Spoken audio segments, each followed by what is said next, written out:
Hello बच्चों, मैं अंजू किंकर गौसनर English medium school से आज हम लोग कक्षा 8वीं की हिंदी पाठ्य पुस्तक का प्रथम अध्याय आरंभ करने जा रहे हैं। तो चलिए शुरू करते हैं। पहला अध्याय, हम पंछी उन्मुक्त गगन के। इस कविता के कवि हैं शिव मंगल सिंह सुमन।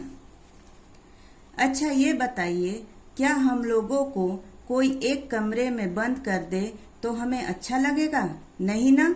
उसी तरह आसमान में स्वतंत्र रूप से उड़ते हुए पंछी को अगर पिंजरे में रख दे तो वह भी खुश नहीं रह सकता। तो यहाँ कवि पंछियों की तरफ से कहता है, हम जो पंछी हैं वे स्वतंत्र आसमान में उड़ते हैं। हमें अगर पिंजरे में बंद कर दिया जाए तो कभी गा नहीं पाएंगे। तो चलिए शुरू करते हैं। हम पंछी उन्मुक्त गगन के, पिंजर बंद ना गा पाएंगे। यहाँ पे पंछी कहते हैं कि हम जो पंछी हैं वो खुले आसमान में स्वतंत्र घूमने वाले हैं और हमें अगर पिंजरे में बंद कर दिया जाए तो हम दिल खोल कर गा नहीं पाएंगे। कनक तितलियों से टकराकर पुलकित पंख टूट जाएंगे। हमारे जो पंख हैं वो सोने के पिंजरे की तिल्लियां किसे कहा जाता है? जो पिंजरा में रट रहता है उसे कहा जाता है। तो ये अगर सोने के हैं तो उससे भी हमारे पंख टकराकर टूट जाएंगे। हम बहता जल पीने वाले मर जाएंगे भूखे प्यासे।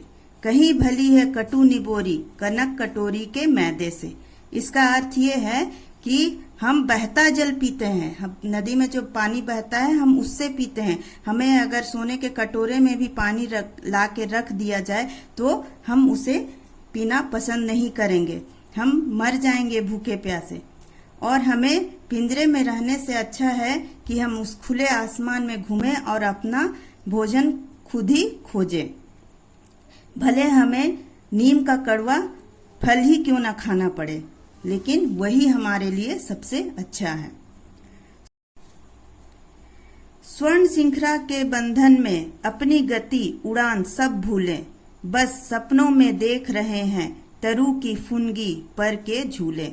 इसका अर्थ है स्वर्ण श्रृंखला में के बंधन में। इसका अर्थ यह है कि हम तो सोने के पिंजरे में बंद है और उसमें बंद रहने से हम क्या अपनी उड़ान को भूल गए। हम कितनी दूर तक कैसे उड़ते हैं उसे भूल गए। हमारी अपनी गति को हम भूल चुके हैं।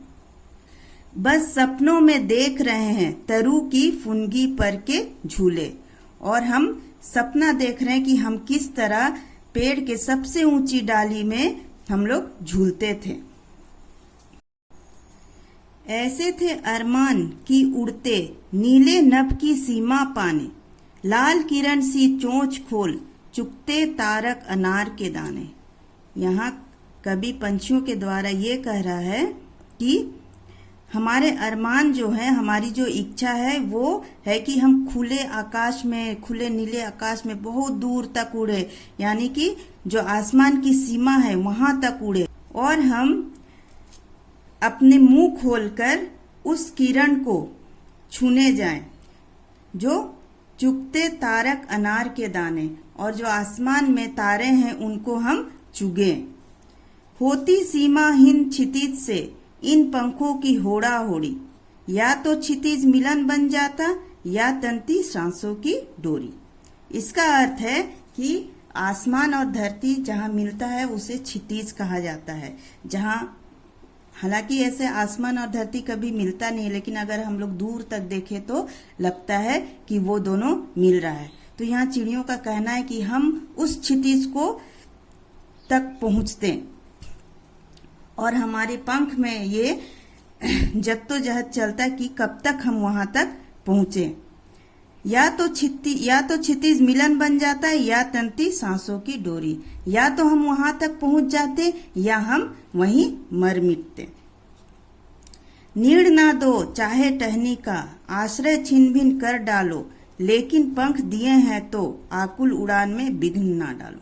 यहाँ पे पंछी इंसानों से कहता है जो उसे पिंजरे में बंद कर कर रखते हैं कि नीड़ ना दो चाहे टहनी का।